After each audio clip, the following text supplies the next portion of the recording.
Bien, je vous propose donc que nous redémarrions immédiatement. Je rends tout de suite la parole à Jean-Baptiste, mais je crois que Solène prendra aussi sa part dans la présentation.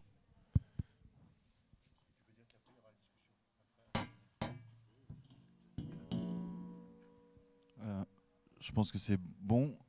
Effectivement, l'objet de cette deuxième partie, donc on a nommé un petit peu point d'étape et perspective, c'est justement de faire un petit point d'étape sur le fonctionnement depuis 4 ans, de regarder justement par le biais de questions, parce que là on n'est pas absolument pas dans une démarche de proposition, mais c'est vraiment une démarche de réflexion pour dire voilà ce qu'on a pu voir nous sur d'autres territoires, sur des problématiques bien évidemment très proches des vôtres, et essayer à chaque fois, voilà, sur des grandes thématiques, de s'interroger sur ce qui a fonctionné, là où il y a peut-être des points d'attention, et finalement être vraiment dans un échange aussi avec vous.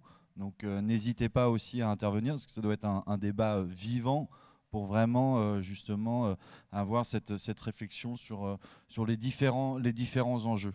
Donc on a essayé un peu de dessiner 4-5 thématiques sur lesquelles on a pu constater certaines choses et sur lesquelles on peut s'interroger sur les perspectives. La première thématique, donc c'est pour ça que c'est moi qui commence, c'est la problématique dessous, hein, c'est la problématique du financement des charges territoriales et transférées. Donc, hop, merci. Et donc, en fait, on le voit bien, mais ça c'est vraiment propre à tous les EPT, tous les territoires. On a vraiment eu en fait une difficulté, mais pour tous les acteurs, hein, y compris pour ce qu'on appelle entre guillemets les experts financiers, qui n'étaient pas forcément des experts sur ce point-là, c'était de comprendre finalement comment on pouvait continuer à financer le développement du territoire et de vraiment s'interroger sur le rôle de la CLECT. Donc tous les territoires au départ ont privilégié la logique de charges transférées. En clair, c'est que justement, dans cette logique de compensation, on voit bien que la logique de compensation a primé sur l'ensemble du territoire métropolitain. Bah, finalement, on a cherché absolument à rassurer tous les acteurs en expliquant ce qui est transféré. Vous verrez chaque année l'évolution de cette compétence sur votre territoire. Et il faut bien l'avouer, ce n'était pas l'esprit de la loi NOTRe, c'est la pratique qui a voulu ça, mais pratique faite parce que la métropole n'a pas eu de prise de compétences importante, puisque une des solutions aurait pu être que les communes transfèrent beaucoup de compétences à la métropole pour avoir ce jeu de mutualisation, puisque c'est la métropole qui avait la dynamique des ressources. Mais bien évidemment, ce n'est pas ça qui a eu lieu, il n'y a aucun jugement de ma part là-dessus, mais qu'on a privilégié donc vraiment les charges transférées en se disant il faut pour avancer, il faut qu'on ait une lecture commune par commune, compétence par compétence.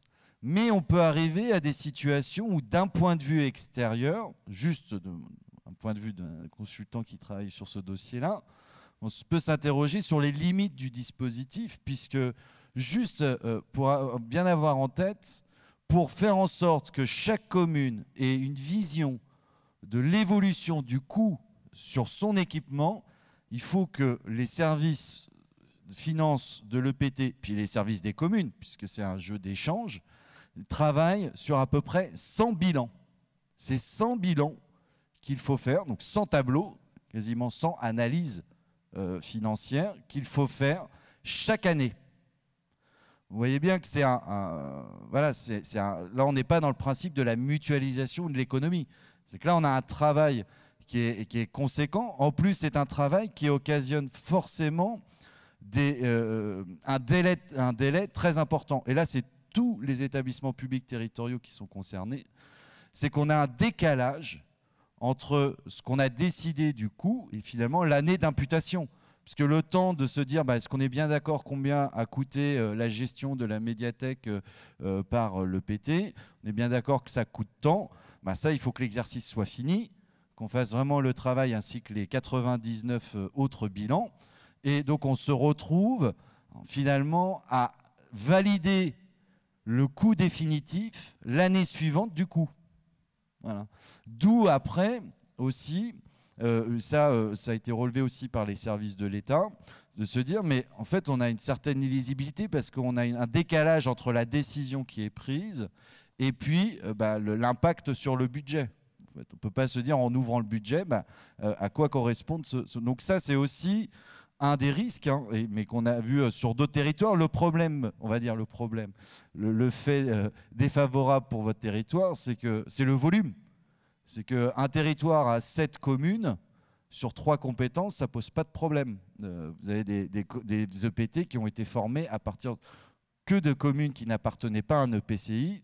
Donc on raisonne juste sur 4-5 compétences et sur 7 communes. Donc le travail, il est fait.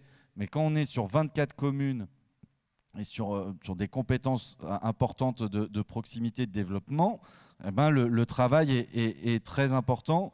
Donc ça joue également dessus.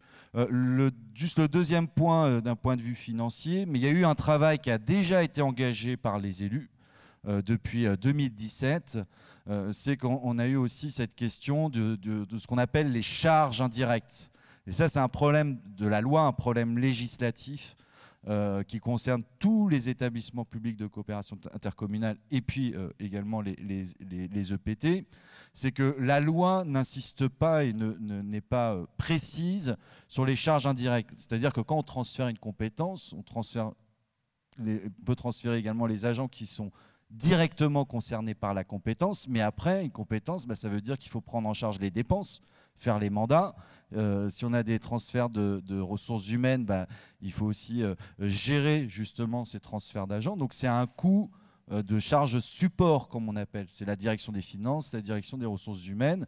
Et ça, ce n'est pas prévu strictement par la loi.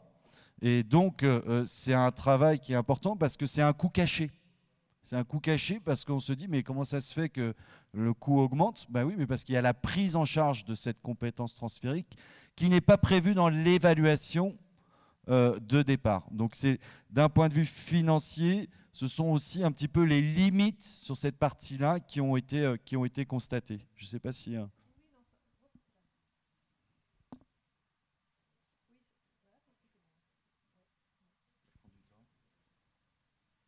Oui, si c'est bon. Non, simplement, effectivement, pour rebondir sur ce que disait Jean-Baptiste, mais que je te laisse compléter aussi, parce que c'est sur l'aspect financier. En fait, effectivement, ce qui est important, c'est vraiment de se dire, au départ, on a vu CLECT, tout le monde s'est dit, c'est une CLECT, donc de charges transférées. Et encore une fois, effectivement, le texte n'a pas aidé. C'est-à-dire qu'on voyait bien dans le texte qu'il était écrit qu'il y avait des transferts de fiscalité qui devaient avoir lieu, notamment des anciennes intercos, dans ce qu'on appelle le FCCT socle. Bon, d'accord. Ensuite, on nous disait, on évalue les charges des nouvelles compétences transférées. D'accord. Et ça, on le fait comme on le fait en communauté d'agglomération, c'est-à-dire on regarde au moment où la compétence est transférée, combien elle coûtait dans le budget des communes. Et puis, il y avait cette petite phrase, effectivement, dont, en toute sincérité, au tout début, on ne savait pas très bien quoi faire, qui nous disait « Et cette CLECT, elle est aussi chargée de regarder les besoins de financement. » Et donc, c'est sur cette phrase-là, effectivement, que...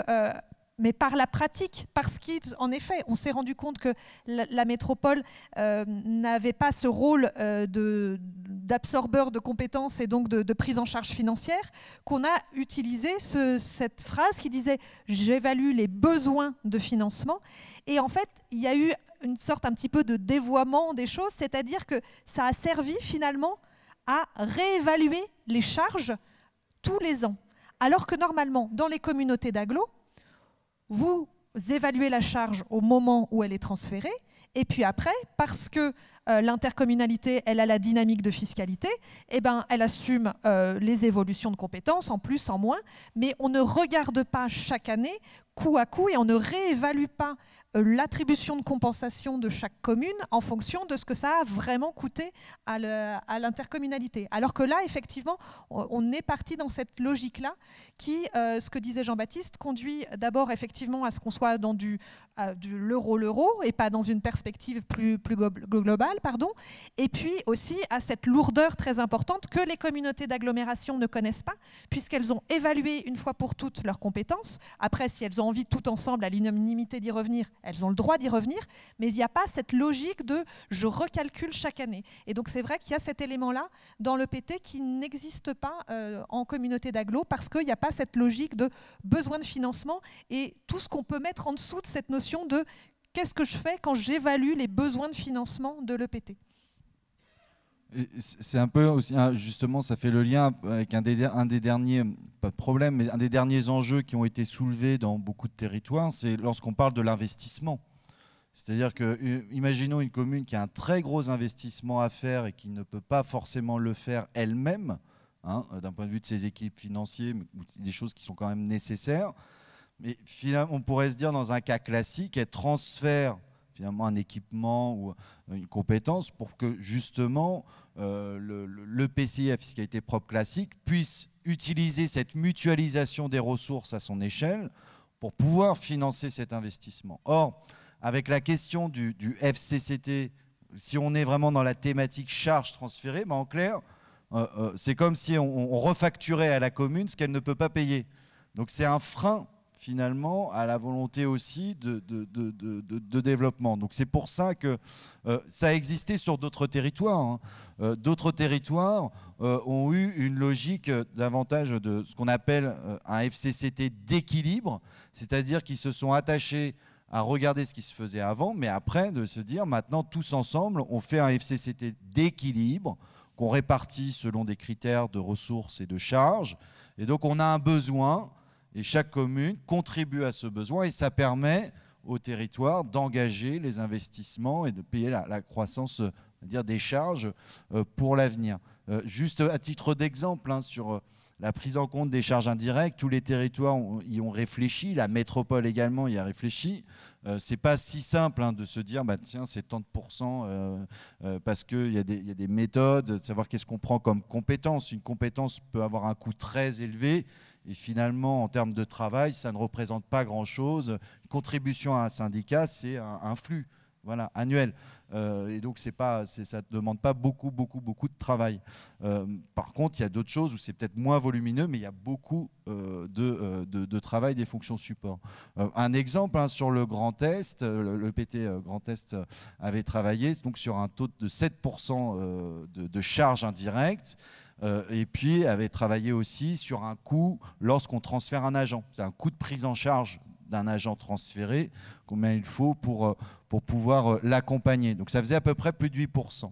Il y a eu un travail qui avait été fait aussi sur le PT paritaire d'envol, où on approchait également à peu près 7% du taux de charge indirecte.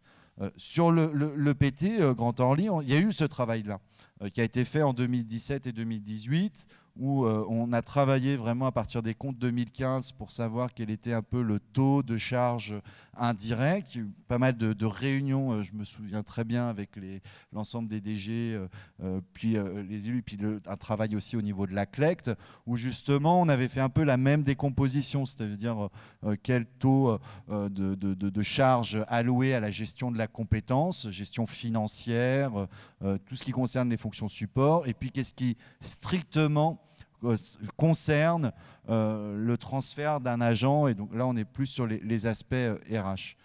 On était globalement tout le territoire sur à peu près 3,8% de charges indirectes. Il y avait forcément de grandes disparités entre les communes. On avait essayé de faire des moyennes par grand bassin.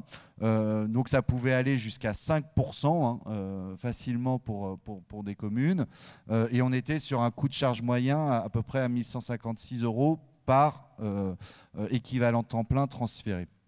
La CLECT de l'EPT s'était prononcé sur un taux de 2,9%. C'est ce taux-là qui avait été aussi retenu par la métropole du Grand Paris, qui avait fait ce travail-là, pour dire, voilà, c'est un début qui a été initié, ça avait été un accord des communes, ça a été appliqué sur certaines compétences, ça a été un début, mais est-ce que ça reflète réellement le coût? Ça, c'est une question, et forcément, on a plutôt tendance à dire pas entièrement, parce que, étant donné le coût réel de prise en charge des compétences. Donc ça, c'est un peu les questions qui peuvent se poser lorsqu'on parle du financement des compétences transférées. Je ne sais pas si on fait un débat. Ouais, peut-être juste pour compléter, parce qu'il y avait une question où on mettait comment les financer, un tout petit point sur la fiscalité dédiée que perçoit le PT ou les redevances que perçoivent le PT. Je pense par exemple à la redevance d'assainissement si c'était exercé directement, ou les redevances des SPIC en général, de l'eau potable aussi ça fonctionne, ou la TOM pour les déchets. Aujourd'hui, il y a un contrôle d'un point de vue vraiment juridique beaucoup plus rigoureux sur le fait de s'assurer que les montants qui sont sollicités tant auprès des usagers que des contribuables, qu'on soit sur de la redevance ou de la taxe, de l'affectation vraiment de la taxe ou de la redevance à la compétence qui est exercée. Concrètement, je pense que vous en avez peut-être entendu parler, par exemple sur la TOM. Pendant un certain temps, les communes avaient un taux de TOM, certaines, qui permettait de financer, au-delà de la pure gestion des déchets, des compétences qui étaient le plus liées à l'entretien des propriétés publiques, qui pouvaient même aller permettre éventuellement d'utiliser les ressources pour la voirie, ou en tout cas pour les trottoirs, le nettoyage des trottoirs. Aujourd'hui, ce n'est plus possible, envisageable, parce qu'il y a un certain nombre de grandes entreprises qui ont fait des recours contentieux contre ces taux de TOM et qui ont obtenu satisfaction avec le Conseil d'État, qui a indiqué que le taux de TOM ne devait permettre de financer que bien la collecte et le traitement des déchets. Donc ça veut dire que, par exemple, ce levier-là de se dire faisons évoluer le taux de TOM pour permettre l'entretien de la voirie, ça n'est juste pas possible, tout simplement parce que juridiquement, il y aurait des recours et qui obtiendraient satisfaction. Donc voilà, cette possibilité-là, cette faculté-là n'existe pas non plus. Et je vous donnais l'exemple de l'assainissement. Même le pluvial, on n'a pas le droit de le financer avec la redevance assainissement. Donc a fortiori sur des compétences qui seraient même encore plus éloignées de l'assainissement que seraient les eaux pluviales. Je vous propose qu'on aborde la problématique. Question pour éclairer les présentations précises, pédagogiques que vous nous avez faites, avec des sujets qui ne sont pourtant pas tous très simples. Félicitations à Jean-Baptiste en particulier, parce que même moi, après 4 ans, j'ai encore quelques difficultés parfois à accrocher les mécanismes financiers. Samir, on y va comme ça. Donc, il y a des micros à votre disposition. Levez la main et je vous céderai la parole. Qui s'occupe des micros? Allô?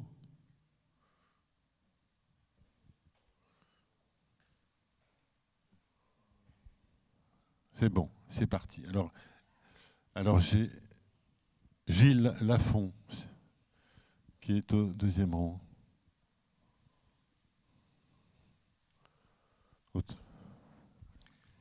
Oui, alors, je voudrais juste interroger et mettre quelques éléments dans le débat.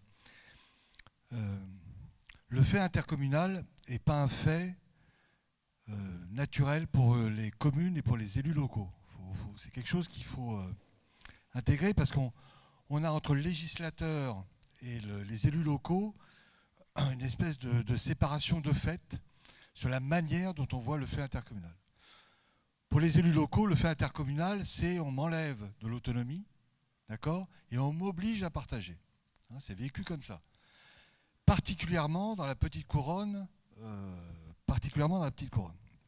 je vais remonter un petit peu en arrière. Donc, l'intercommunalité a d'abord été incitative. Hein, on a dit aux communes, si vous vous mettez en intercommunalité, on vous met une carotte, hein, vous allez toucher de l'argent. moi je suis de Villejuif. Gilles, excuse-moi, mets bien le micro. Oui, moi je suis de Villejuif. Donc la CAVB a été construite sur cette base-là. Hein. On a fait une intercommunalité par intérêt. Hein. Ce qui n'est pas... je ne mets pas du tout de jugement de valeur dans tout ce que je vais dire. J'essaie juste de lister des faits. Hein. Ensuite, la question a été d'obliger les communes à être en intercommunalité. C'est une loi de 2010 qui a dit en 2014, tout le monde devra être en intercommunalité. Mais Dallier, notre cher sénateur Dallier, nous a fait un amendement au Sénat en disant toutes non, sauf les communes de la petite couronne. D'accord ?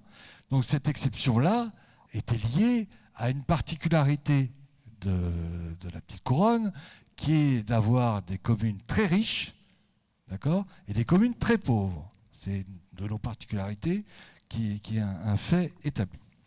Donc ensuite, lorsque la loi MAPTAM est passée, le gouvernement s'est tourné vers les Paris Métropole, qui est un syndicat regroupant les communes, les interco existantes, le département, la région, pour essayer d'avoir une réponse à quel type de métropole vous voulez. Et là, il y a eu plusieurs réponses qui se sont présentées. Je passe sur les différents types de réponses, qui étaient toutes entendables. Hein. Bref, on s'est orienté vers une confédération. C'est-à-dire que l'idée était, la première version de la loi MAPTAM était, on va obliger les communes à être en interco et on va faire une confédération de ces intercos qui vont faire la métropole. Ça a capoté au Sénat. Pourquoi ? Parce qu'il y a eu un rejet sur l'obligation d'être en interco. Donc tout le schéma s'est écroulé. C'est repassé à l'Assemblée et là on est arrivé à une espèce de métropole intégrée. Une métropole intégrée, c'est quoi ? C'est, vous n'avez pas le choix et on fixe les niveaux de compétences communes, interco et vous ne discutez pas. Suite à ça, levée de bouclier énorme et résultat des courses, avec les amendements, les allers-retours, etc., puis la loi NOTRe, on arrive à ce machin. Et le problème qu'on a aujourd'hui, c'est que ce machin est difficilement compréhensible pour les élus locaux, pour les citoyens, je ne vous en parle même pas, parce que ce n'est même pas la peine d'essayer d'en parler. Et nous, on hérite de toute cette histoire et de ça. La question qu'il faut qu'on se pose, je pense, c'est une question simple, c'est quelle intercommunalité on veut. Avec le fait qu'on va avoir au niveau de l'EPT quasiment plus du tout d'autonomie, si hélas on nous enlève la CFE comme c'est prévu. Et donc quelle intercommunalité on veut. Alors ça veut dire quoi ? Ça veut dire que selon les compétences, c'est différent. Transférer un équipement, ce n'est pas la même chose que partager la politique de la ville. Ce n'est pas du tout pareil. Il faut bien comprendre ça. La péréquation est au cœur de l'intercommunalité. Et si on dit que la politique de la ville doit être payée par la commune dans laquelle se situe le terrain, enfin l'espace politique de la ville, on passe à côté de tout ce qu'est l'intercommunalité. Et je vais terminer juste par un souhait. Sur la péréquation, il ne faut pas qu'on prenne le FPIC, par exemple, comme étant une technique. Le FPIC, ce n'est pas de la technique, c'est l'État qui dit, le législateur dit aux intercommunalités, ben, je vous donne un paquet à péréquer, vous avez de la péréquation là, faites-en ce que vous voulez. Je simplifie un peu, mais l'idée de la loi, c'était ça. Et nous, qu'est-ce qu'on dit ? On dit, ben, on serre les fesses, on essaye de faire que rien ne bouge. Parce que c'est ça, vous avez décrit tout à l'heure le phénomène. Quand on fait ce grand machin, eh ben on est parti sur l'idée, il ne faut pas que les communes perdent des choses, et pour pas que des communes perdent des choses, on a fait des systèmes assez compliqués, comme la dotation d'équilibre. Donc je pense qu'il faut qu'on décide politiquement de quel niveau d'intercommunalité on veut, et quel niveau de péréquation on veut au niveau de l'EPT12. Désolé d'avoir été un peu long. Mais ça marche ? Oui. Merci Gilles de ton éclairage. Je rajoute juste un élément politique. C'est que notamment l'impulsion du président de la République, aujourd'hui, sur la question de l'intercommunalité, c'est un outil pour réduire la dépense publique.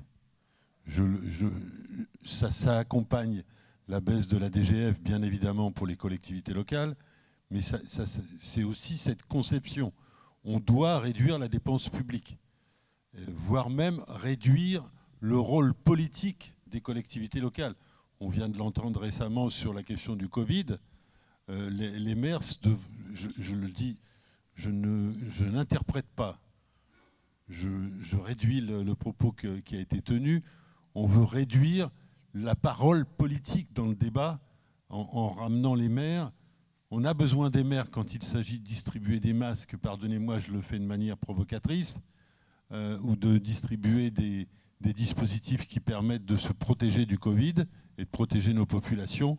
On réduit à ça. On avait dit, le président de la République en tête avait dit un discours complètement différent en ignorant les collectivités locales pendant toute une période de construction, même des EPT et de l'intercommunalité. Je m'excuse de cette précision, mais puisque Gilles, tu t'es risqué à un propos résumer la stratégie, je tiens à ce qu'on garde bien ça en tête.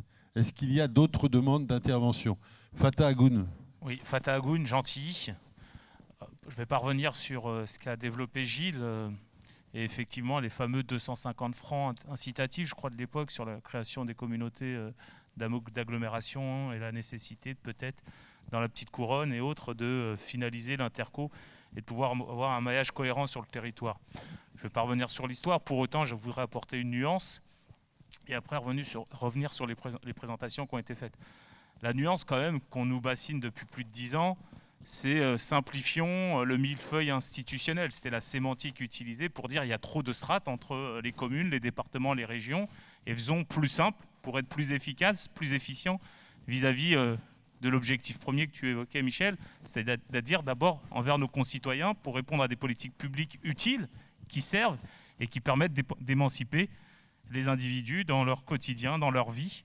Et je crois que cet objectif n'a pas été atteint. Je le dis quand même en postulat, je préfère le dire parce que c'est quelque chose que j'ai souvent dit dans les différentes réunions où j'ai participé depuis 4-5 ans sur l'ECLECT ou autres, que cette loi n'a pas permis en tout cas d'atteindre les objectifs qui étaient ceux de départ et que ça a complexifié les choses. Pour autant, même si le territoire s'est toujours évertué à faire en sorte que ça soit une coopérative de ville, qu'on soit à l'écoute de chacun, qu'on puisse répondre aux projets des différentes communes. Pour autant, il y a le fait intercommunal. Qui dit fait intercommunal dit communauté de projets, sur des projets spécifiques, projets de territoire, projets sur la question de développement économique, tout ce qui a été évoqué. Et que je crois que cette simplification sur les questions fiscales, on vide un peu, excusez-moi du terme, on vide un peu les caisses des communes parce qu'on transfère quelque chose qui était une fiscalité dynamique au départ pour la communauté d'agglomération, pour les communes qui était la fiscalité économique, la taxe professionnelle. Je ne vais pas revenir sur l'histoire. Toutes ces dynamiques économiques qui se sont créées parce qu'il y a une plus-value, les villes ont perdu et on doit compenser à chaque fois des choix politiques, des orientations, des augmentations de la vie qui sont liées au salaire et autres. Et aujourd'hui, cette difficulté, elle est quand même réelle. Et je crois que c'est là-dessus qu'il va falloir travailler. Ça a été dit mardi sur la première motion qu'on a décidé sur il faut une fiscalité propre, il faut pouvoir décider des politiques que l'on mène. Nous ne sommes pas, élus par des grands électeurs, mais nous sommes élus par le scrutin et qu'à partir de là, je crois qu'on est légitime à demander ces moyens pour pouvoir mettre en œuvre les politiques publiques qui ont été évoquées et les accords politiques qu'il y a eu. Quand je dis accords politiques, cette communauté de projets ou cette communauté de communes qui détermine un avenir commun. Et je crois qu'il va falloir rectifier sur ce mandat un certain nombre de choses et exiger sur des batailles politiques d'avoir les moyens de nos ambitions, parce que le mécanisme, quoi qu'il arrive, il faudra le changer, parce que je ne pense pas qu'on puisse continuer comme ça. Je crois qu'il faut qu'on exige une fiscalité propre pour l'établissement public territorial pour pouvoir en tout cas mener nos politiques publiques comme nous le déciderons ensemble. Voilà ce que je voulais dire dans le débat. Pardon. Notre échange, on aborde les questions politiques, mais on aborde aussi les questions techniques. Antoine Valbon, directeur général, qui est à côté de moi, peut bien évidemment nous éclairer sur les aspects techniques en compagnie de Jean-Baptiste et de Solène. Donc n'hésitez pas aussi l'aspect questionnement sur la compréhension de ce qui vous a été présenté ce matin. Est-ce qu'il y a d'autres demandes d'intervention? Si tu veux bien te présenter, Merci. Oui, bonjour. Donc, je suis Lydia Bernet de Savigny-sur-Orge. J'avais une question sur la présentation. Vous nous avez expliqué à plusieurs reprises qu'en fait, la logique des charges transférées et de compensation avait prévalu plutôt que sur le transfert des compétences entre la métropole et les différents EPT. Quelles explications on a à ça ? Est-ce que vous pouvez un peu éclairer ma lanterne ? Moi, c'est ma vision financière. Après, on pourrait très bien dire l'inverse. En fait, c'est de dire que comme il n'y a pas eu de transfert, alors après, c'est peut-être aussi de se dire, est-ce que la métropole était vraiment capable, au début, de pouvoir intégrer de grandes compétences, ou même des compétences, on peut dire même de proximité, ou de gérer des choses plus importantes, ou d'avoir un intérêt métropolitain beaucoup plus large, hein, parce que l'aménagement, elle pouvait le faire. Et peut-être, comme il n'y a pas eu ces transferts, en fait, chacun, l'architecture financière, en fait, c'est la traduction de ce choix-là. C'est-à-dire de renverser les choses, c'est de dire, la métropole ou les communes ne voulaient peut-être pas avoir ce phénomène d'absorption ou de transfert important. Et donc, en fait, on a privilégié le statu quo. Et de là, ont découlé toutes les décisions prises en matière financière. C'est-à-dire se dire, comme la métropole ne prend pas de compétences supplémentaires, ou comme les communes ne veulent pas transférer de compétences à la métropole, en clair, on essaye de changer le moins possible. Et donc, les décisions prises sur le FCCT et le fonctionnement des CLECT en est une des conséquences. C'est-à-dire, si rien ne change à la métropole, faisons en sorte que peu de choses changent au niveau des EPT, malgré qu'il y a eu quand même des choses de fait. Il y a eu des choses qui ont été réalisées. Il y a eu des transferts des communes vers l'établissement public territorial. Des équipements ont été transférés. Il y a eu un travail fait par les fameuses CLEC, les commissions locales d'évaluation des charges, pour dire voilà quel est le besoin. Il y a eu des transferts, il y a eu de l'aménagement, il y a eu la question du développement économique, du renouvellement urbain.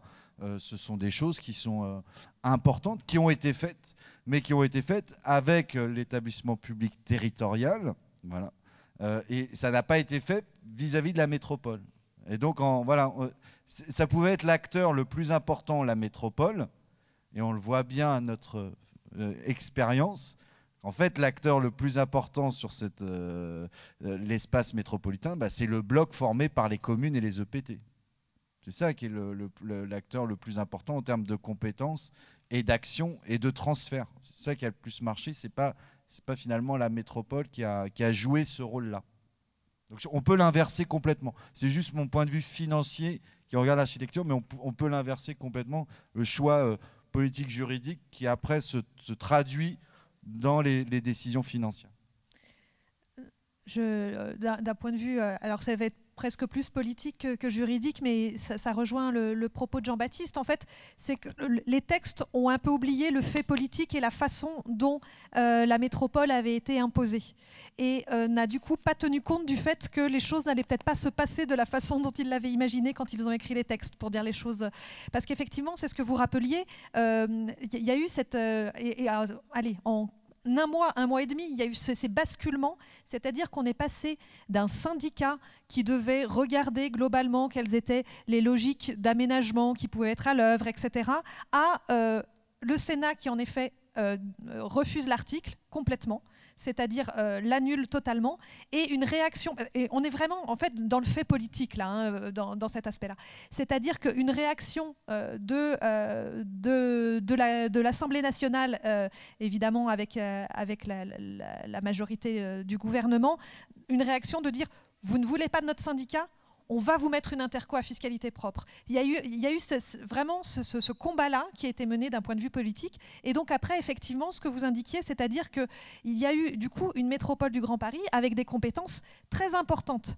Et tout un jeu d'amendements en effet derrière, où il n'a pas été possible pour les élus qui ne voulaient pas de ce fonctionnement avec un EPCI à fiscalité propre au niveau métropolitain et des EPT syndicats, l'impossibilité de revenir sur ce principe-là.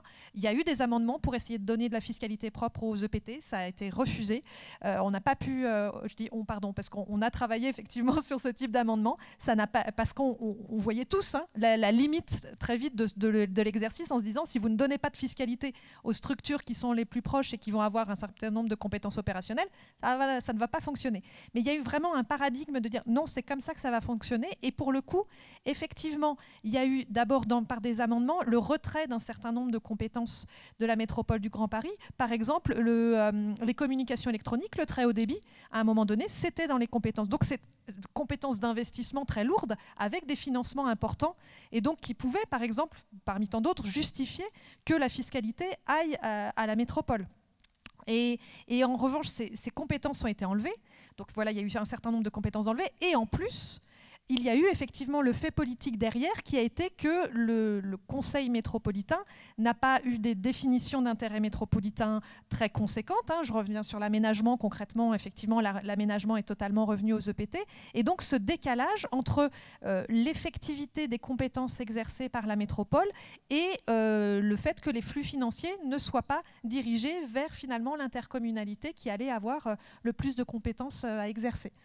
Mais tout ça, effectivement, est lié à au départ à ces échanges politiques et à la façon dont le texte a été adopté. Et puis, dernier point aussi, s'y est rajouté, encore une fois, j'en parlais tout à l'heure, mais vraiment, ça a été très important dans beaucoup de PT, c'est-à-dire cette précipitation dans un... En fait, on a demandé au territoire le moins intercommunalisé de devenir du jour au lendemain celui quasiment le plus intercommunalisé, puisqu'avec 2 intercos.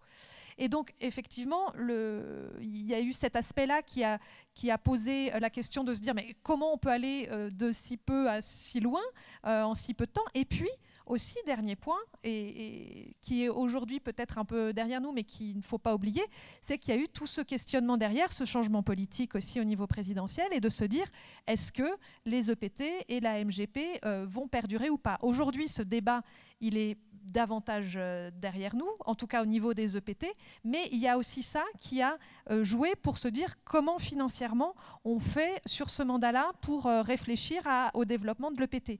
Voilà, je dépasse un petit peu mon cadre juridique, mais parce qu'en fait on se rend compte qu'effectivement le cadrage juridique, il n'a pas tenu compte de tout cet environnement-là politique qui explique du coup la façon dont les choses ont été financièrement appréhendées ensuite.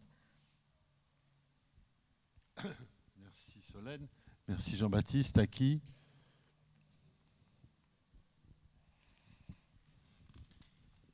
Est-ce qu'il y a encore des demandes de précision ? Je vais être obligé de congratuler Jean-Baptiste et Solène parce qu'effectivement, le manque de vos réactions montre qu'il y a une compréhension totale partagée. J'ai envie de vous dire tant mieux. Il y aura peut-être d'autres réactions. Éric Grillon, pas.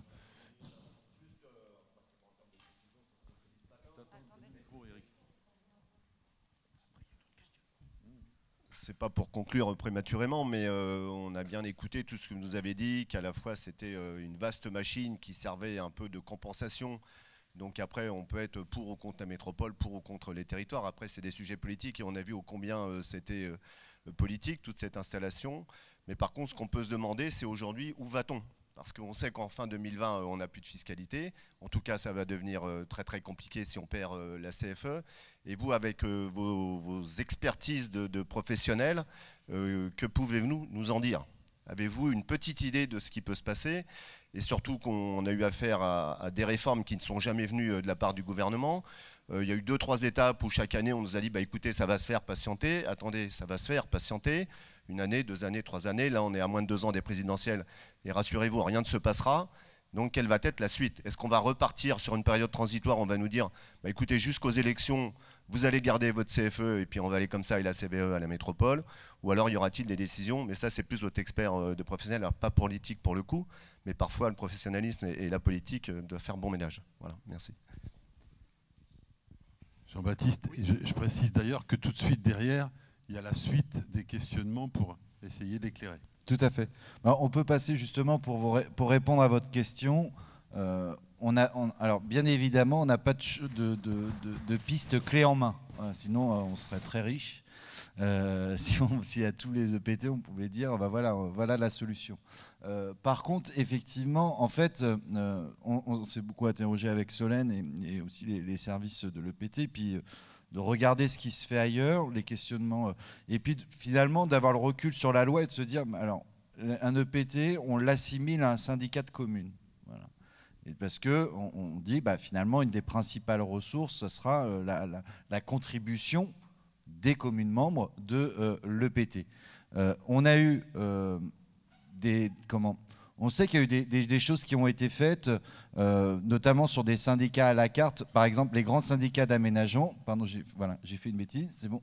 Les grands syndicats d'aménagement numérique, on a eu aussi beaucoup de syndicats sur la gestion des milieux aquatiques et de la prévention des inondations, la fameuse GEMAPI.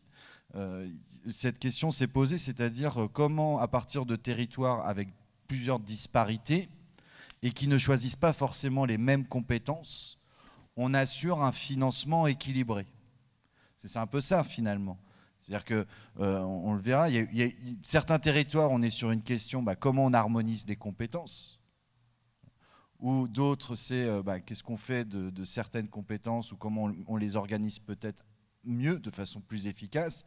Puis sur la question du financement, effectivement, c'est est-ce qu'on reste sur un financement individuel et dans cette logique de je paye ce qui se passe sur mon territoire, mais on voit bien les limites, c'est que par exemple, imaginons qu'il y ait une économie, la loi NOTRe n'incite pas les EPT à faire des économies, puisque l'économie, si on restait sur la logique individuelle, l'économie constatée devrait être répercutée sur la commune.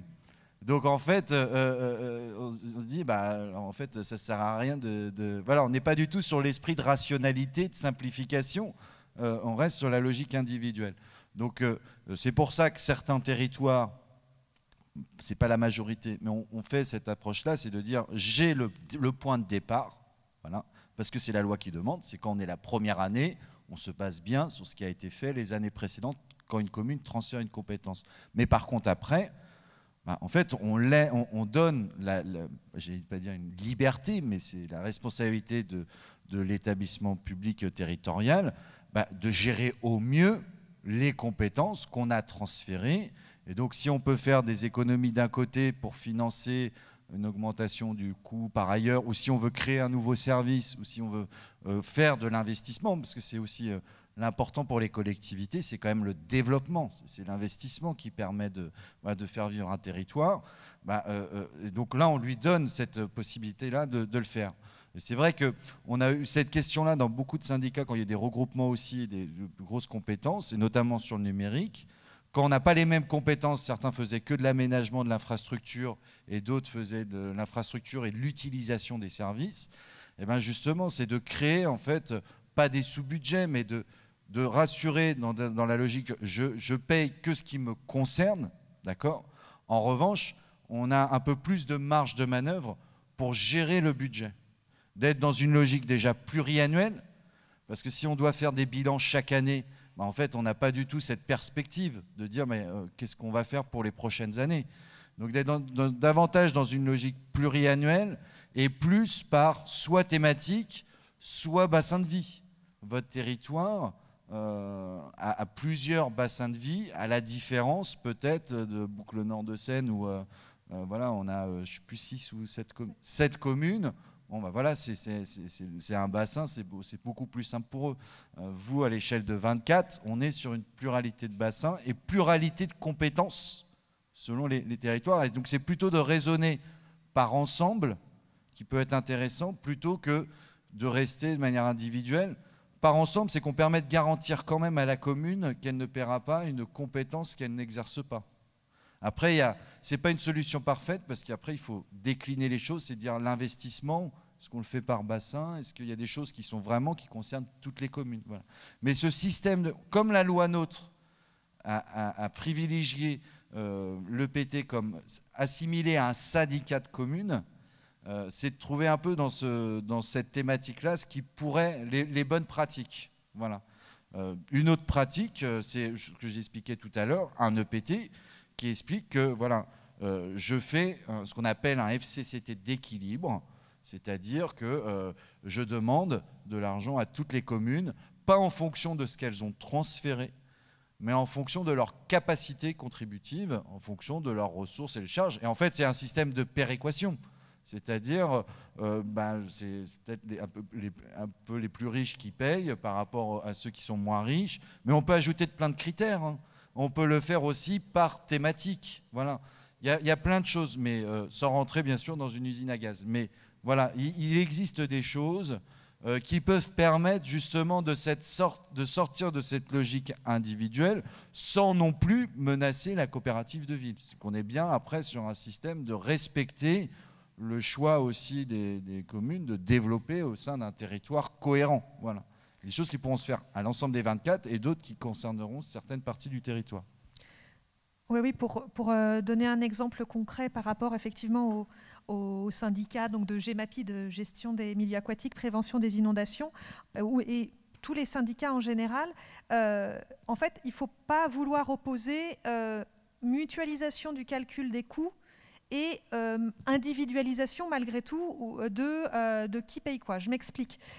C'est-à-dire que par exemple sur des travaux sur un cours d'eau, parce que le cours d'eau ne traverse que certaines communes et pas d'autres, par définition, il n'y a que ces communes-là qui sont concernées, intéressées. Donc, dans la modalité de calcul de la contribution, on ne va faire payer que ces communes-là. Pour autant, on va mutualiser le calcul du coût et ce n'est pas parce que l'essentiel des travaux sont réalisés sur la commune de X que la commune de Y qui a également le cours d'eau qui traverse ne va pas participer au paiement. Et donc c'est un peu ça, cette logique de se dire effectivement on n'est pas obligé de raisonner sur l'ensemble des compétences, sur l'ensemble des communes en disant tout le monde participe au coût de tout. Mais il y a peut-être cet équilibre qui peut se trouver en se disant, en revanche, dès lors que les communes de X, Y et Z sont intéressées à un équipement spécifique, la façon dont on peut réfléchir au coût en commun et aussi dans une perspective effectivement de développement de l'équipement, voilà, et d'avoir une vision plus facilement prospective, en effet, quand on raisonne à plusieurs, en quelque sorte. Et ça permet, mais ça peut faire peut-être écho avec aussi ce qu'on parlait de la question déjà de l'harmonisation et de l'organisation. C'est qu'il faut toujours avoir, enfin, l'objectif c'est quand même d'avoir une plus-value territoriale. C'est que les communes justement se disent il y a une plus-value qui est apportée à la fois sur l'organisation et sur les choses. Et donc essayer parfois d'éviter que cette plus-value ne soit payée que par la commune, puisque dans ces cas-là, elle se dit moi, j'ai pas les moyens ou voilà, je le fais pas. Voilà. Donc c'est d'intéresser et d'avoir une gestion plutôt par communauté d'intérêt selon des thématiques. Voilà, pour rassurer bien évidemment les communes sur le fait qu'elles ne vont pas financer des choses qui ne les concernent pas du tout. Voilà.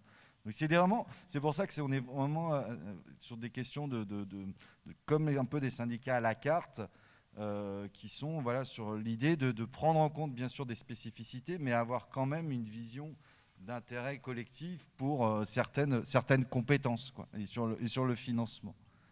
Je ne sais pas si vous... Oui, pardon. Non, en fait, l'intérêt, c'est de se dire tout simplement, enfin je le dis, mais que le PT ne soit pas juste considéré comme un coût supplémentaire et au contraire, la façon dont on peut voir comment ça peut permettre de réduire les coûts. Et alors peut-être pour revenir sur effectivement la slide qui est ici, on en a parlé un tout petit peu tout à l'heure, sur l'organisation actuelle. Donc il y a effectivement le fait d'abord que pour les services supports et des communes et de l'interco, il y a quelque chose de lourd dans le système qui conduit, comme on en parlait, sans bilan, etc. Donc il y a cette première problématique-là.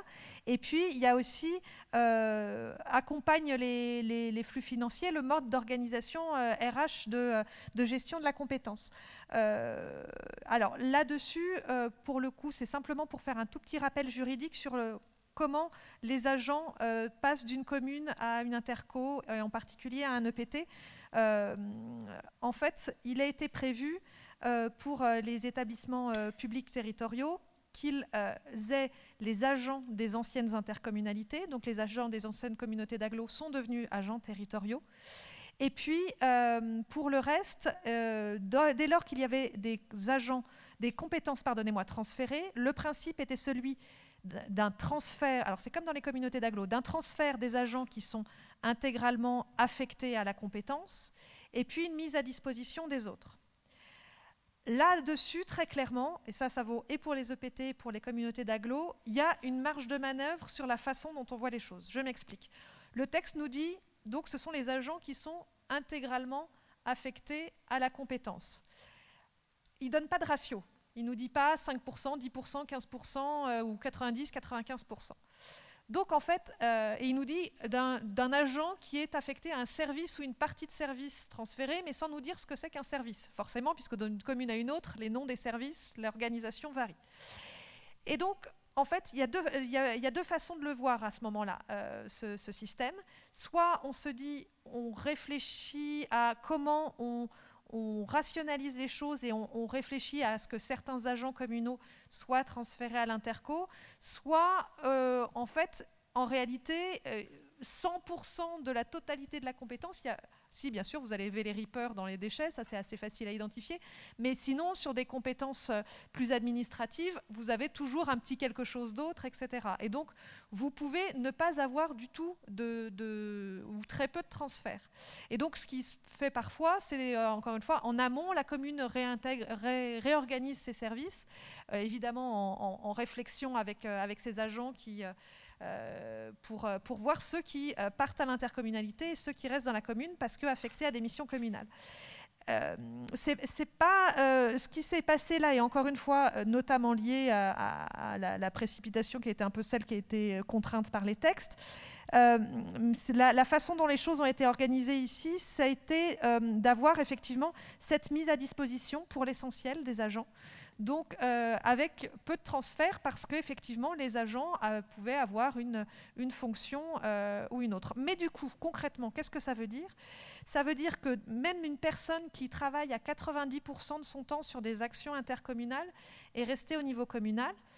Et rester au niveau communal, j'entends pas au sens physique, parce qu'un agent intercommunal, il peut tout à fait physiquement rester dans la commune, mais au sens statutaire, c'est-à-dire que c'est effectivement au maire de la commune de gérer cela, mais c'est pas tant ça le sujet.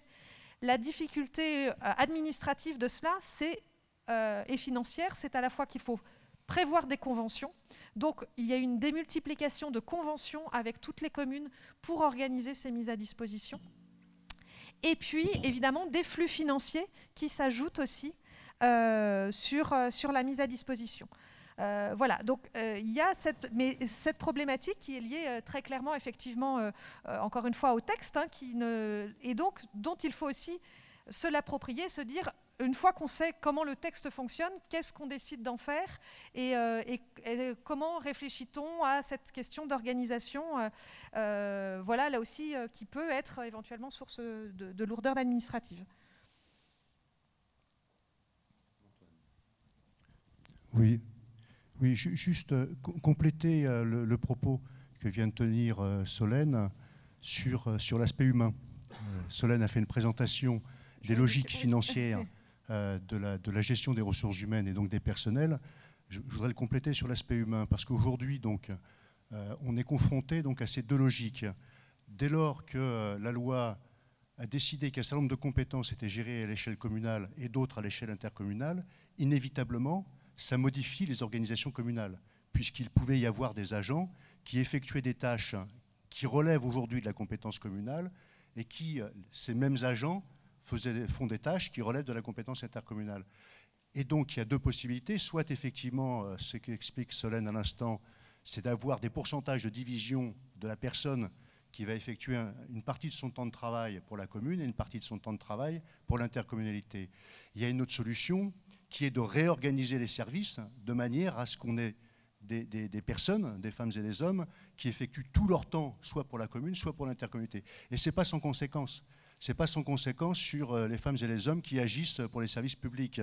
Parce que vous imaginez bien qu'aujourd'hui, tant qu'on n'a pas réorganisé à la fois à l'échelon communal et à la fois intercommunal, ça veut dire qu'on a des personnes, un certain nombre de personnes, et il y en a plusieurs centaines sur le territoire, sur le PT, qui sont à cheval sur l'un et sur l'autre.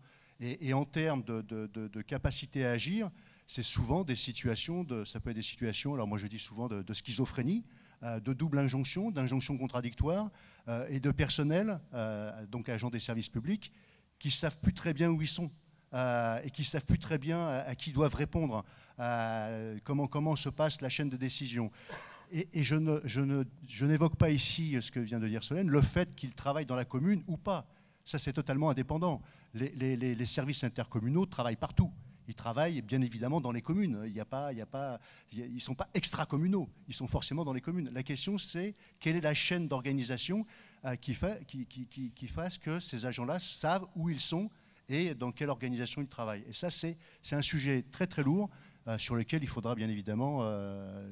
Michel, mesdames et messieurs les maires, avancer sur la mandature qui vient.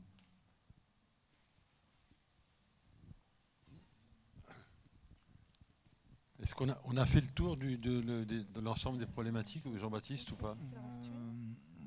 Après, bon, de toute façon, c'est toujours à peu près plusieurs thématiques, mais on a toujours à peu près les mêmes questions. C'est-à-dire qu'on privilégie souvent, la loi NOTRe privilégie un peu le statu quo et la relation individuelle, alors que finalement, vous êtes sur beaucoup de territoires, on a besoin d'avoir une plus-value et besoin aussi d'avoir une vision un peu de mutualisation.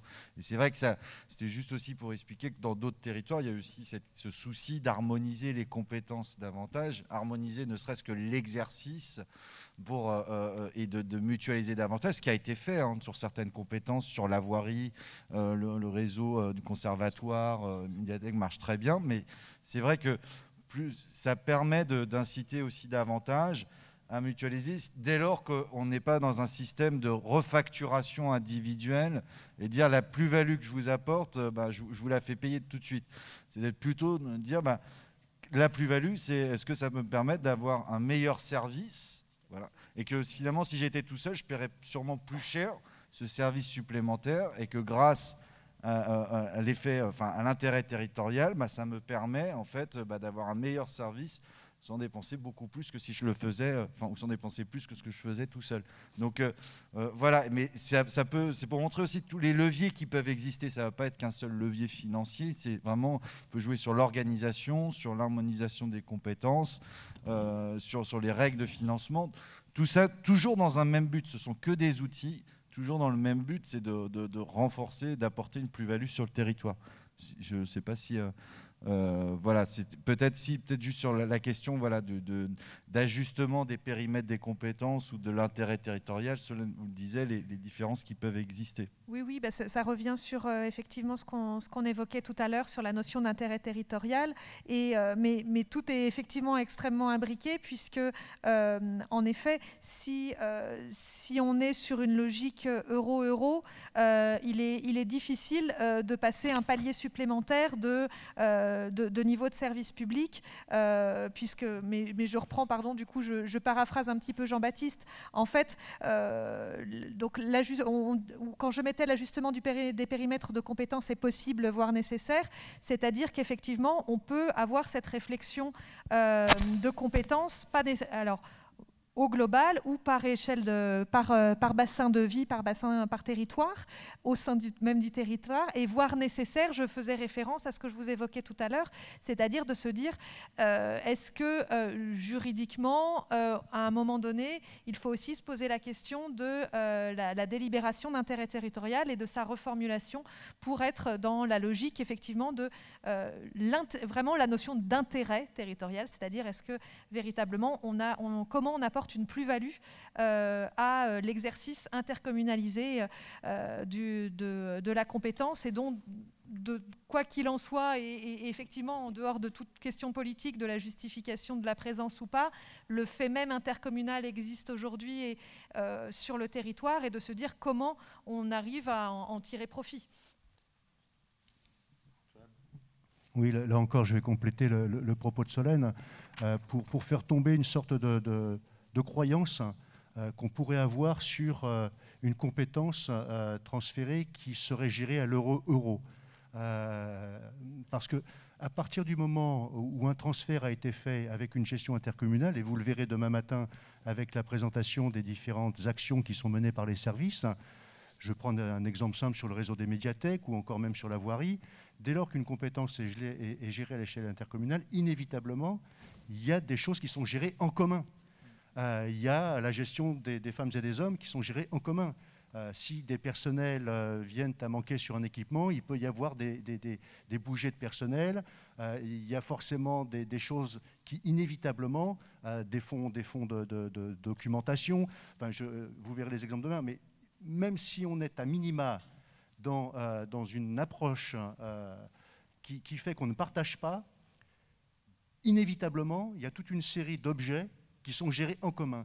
Ce qui fait que quand on dit à l'euro, ça reste extrêmement théorique. Et en vérité, il y a déjà beaucoup de choses qui inévitablement sont faites en commun, et vous le verrez forcément demain matin. Peut-être je me permets de revenir sur... On va recommencer un peu, pas le débat, mais recommencer le questionnement sur pourquoi on est dans une construction où parfois le bas blesse. La réussite d'un EPT ou de la création ou du développement d'une compétence transférée, est-ce que c'est pour desservir une collectivité locale ou pas? C'est ça la question. Est-ce que ça dessert un maire, une équipe municipale, qu'une compétence soit transférée? C'est là où il faut pas se tromper. La réussite d'une...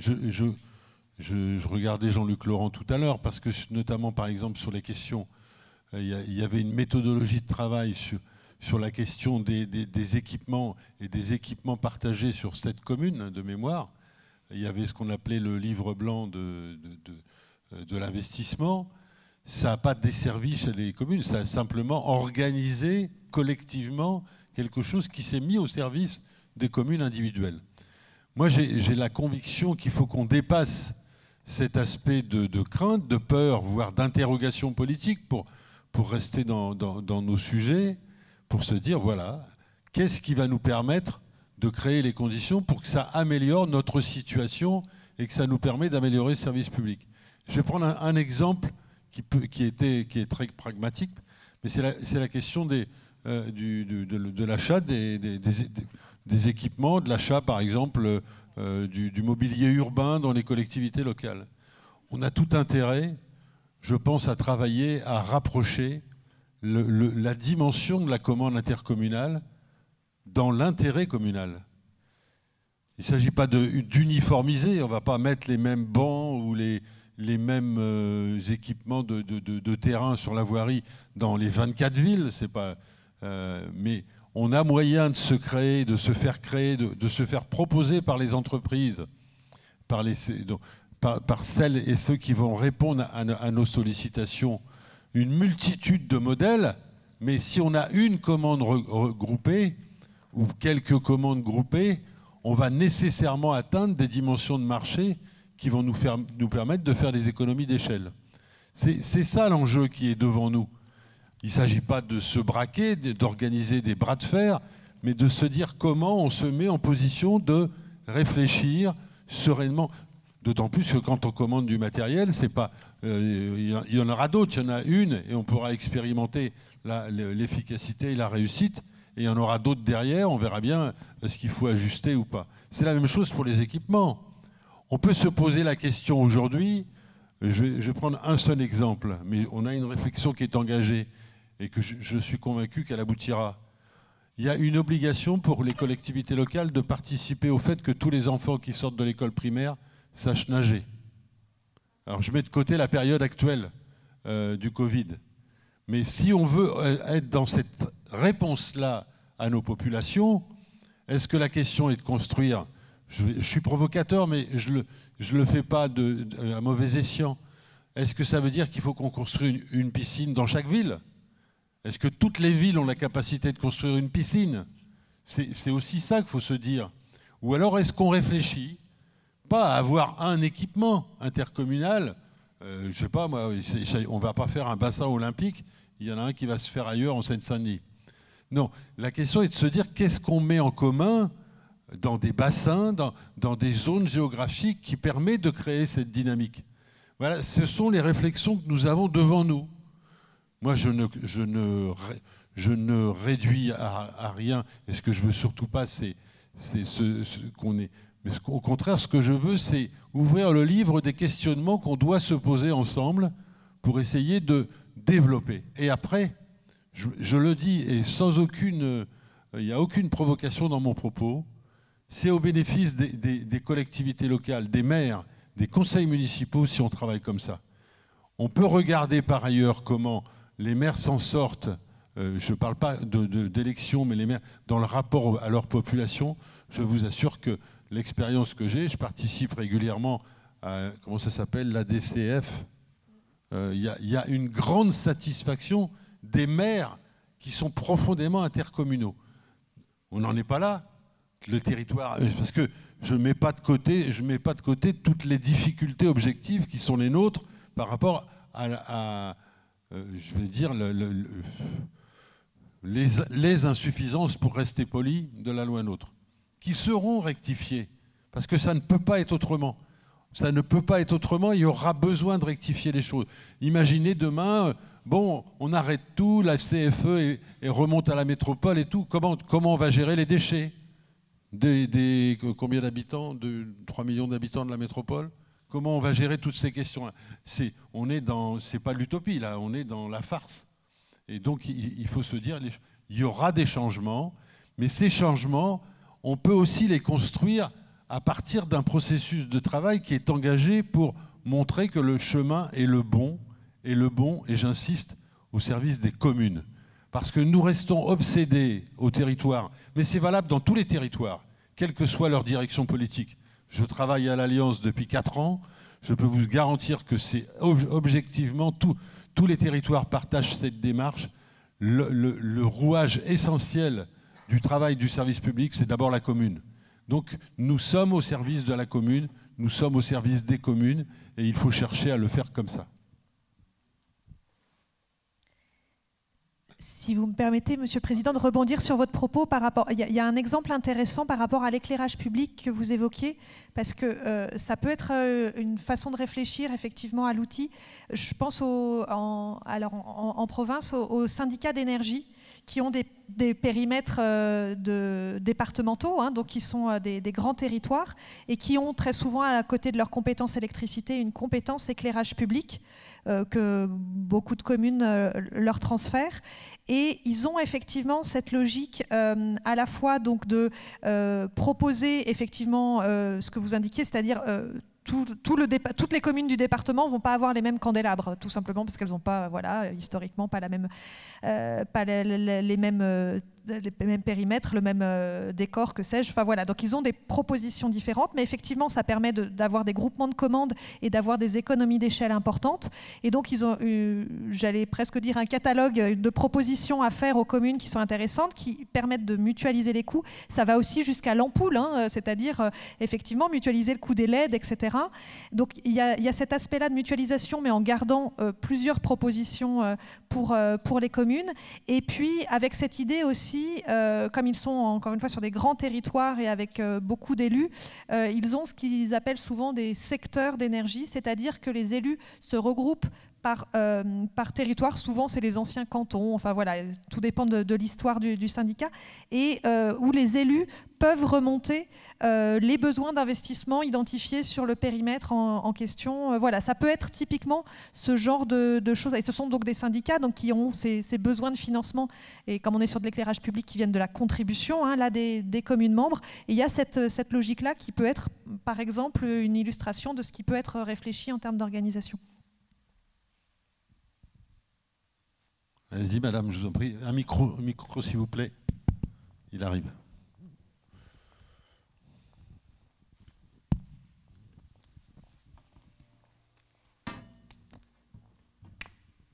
Bonjour à tous. Ce que vous venez de soulever est une véritable question. Alors moi, je me présente, je suis présidente du syndicat des marchés de France de Choisy-le-Roi, Alfortville, Vitry et leurs environs. Et là, aujourd'hui, nous, en tant que syndicat, alors on représente les commerçants ambulants. On est rattaché à la Fédération nationale des marchés de France, qui est assez connue, qui regroupe 20 000 syndicats à l'échelle nationale. Et aujourd'hui, à l'échelle de la région, justement, avec la crise sanitaire, aujourd'hui, on est en train de repenser les marchés de proximité de demain. Et justement, la question de la valorisation des déchets sur les marchés, qui est une véritable catastrophe à l'échelle du département et même de la région. Aujourd'hui, on est en train de constituer un syndicat régional des marchés de France et des commerces de proximité. Et justement, la question de la mutualisation des compétences, des ressources et des moyens humains est au cœur de nos projets. Et c'est vrai qu'avoir une structure telle que l'EPT, où on peut travailler sur ces questions majeures qui concernent complètement le territoire, peut être très intéressante plutôt que de travailler uniquement à l'échelle communale. Autre chose, il faut savoir qu'aujourd'hui en Île-de-France, il y a par exemple dans le 93 une usine qui fait du biogaz, mais qui n'a pas qui manque de matière organique. Voilà. Pareil, je crois qu'il y a sur Rungis des projets sur la question du recyclage des déchets. Et c'est vrai que nous, on peut être vraiment des partenaires. Et notamment aujourd'hui, vous dites que vous voulez aider les petites entreprises. Il faut savoir que sur les marchés, c'est beaucoup de petits commerçants qui vont se retrouver en grande difficulté si dès maintenant, on ne repense pas les marchés de proximité et de travailler à l'échelle du territoire pour revoir un peu comment configurer les choses et préserver les emplois. Voilà, merci. Sur l'angle des déchets, on aura l'occasion dans les semaines qui viennent d'avoir une présentation très concrète du travail qu'a engagé l'EPT et sur la dynamique nouvelle qui va se poursuivre pour améliorer la question du traitement des déchets, du tri des déchets sur l'ensemble des problématiques qui nous sont posées. Une précision d'une autre nature sur la question des compétences. La question nous n'avons pas du tout la compétence commerce au niveau territorial. Je le dis parce que c'est un constat. Hein, donc il n'y a pas d'accroche pour nous de travail. Ça ne veut pas dire que ça ne se traite pas, par exemple, notamment dans les problématiques d'aménagement qui sont celles du territoire, mais très directement sur la compétence commerce, elle est communale de fait.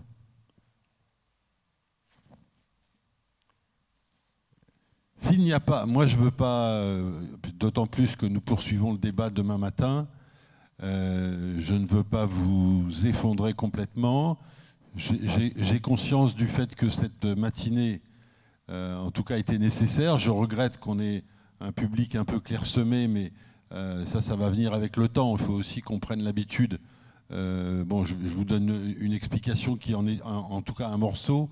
D'habitude, quand on organise un événement, on fait des relances téléphoniques journalières jusqu'à temps qu'on ait accroché tout le monde. En raison du Covid, on n'a pas été tout à fait dans la même capacité de le faire. Et comme nous sommes c'est récent notre remise en place, il y a des choses un peu compliquées. Mais en tout cas, on y arrivera. Merci à vous de cette participation ce matin. Rendez-vous à tous demain matin pour la suite. Je rappelle que nous l'avons coupé en deux pour pouvoir se donner les moyens d'aller au bout d'autres événements, notamment les événements sociaux qui existent et les manifestations qui ont lieu cet après-midi. Et puis je rappelle qu'on avait une difficulté objective, c'est celle que nous ne pouvons pas partager un repas en commun en raison du Covid, c'est compliqué à organiser. Merci à Solène et merci à Jean-Baptiste. Et je redis ce que je disais tout à l'heure en aparté, c'est que nous allons prendre des dispositions pour diffuser la parole qui nous a été présentée, les tableaux, les images qui nous ont été présentées, les schémas qui nous ont été présentés, pour que tout le monde puisse prendre le temps nécessaire, je vais dire, c'est un peu trivial, mais d'ingérer ces informations et parfois leur complexité. Merci à vous, à demain matin pour la suite, ou alors à tout à l'heure dans les rues de Paris. Il fait très beau, donc pourquoi pas.